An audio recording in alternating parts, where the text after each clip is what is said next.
అంత కష్టం ఆంధ్రప్రదేశ్ పాలిటిక్స్. నువ్వు ఎలా గెలుస్తావో చూస్తాను అనేవాళ్ళు ఎక్కువ. నువ్వు గెలవకుండా చూసుకునే బాధ్యత మాది. నేను ఎవరికేం ద్రోహం చేయలే, వాళ్ళ గురించి ఎప్పుడు నెగిటివ్గా మాట్లాడలా.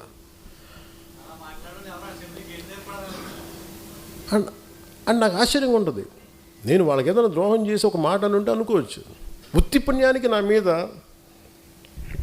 మనిషి నాకు ఏదో కులంలో పుట్టి తీరాలి కదా, అబ్బా చాయిస్ ఎక్కడ ఉంటుంది. అలాంటిది కూర్చోబెట్టి మొన్న ఈ మధ్యన కూడా ఏదో చూస్తున్నాను, పవన్ కళ్యాణ్ ఎక్కువ ఈ మధ్యన ఎప్పుడు కులాల గురించి మాట్లాడతాడు అంటే కులాల గురించి మాట్లాడి మీరేం మాట్లాడుతున్నారా?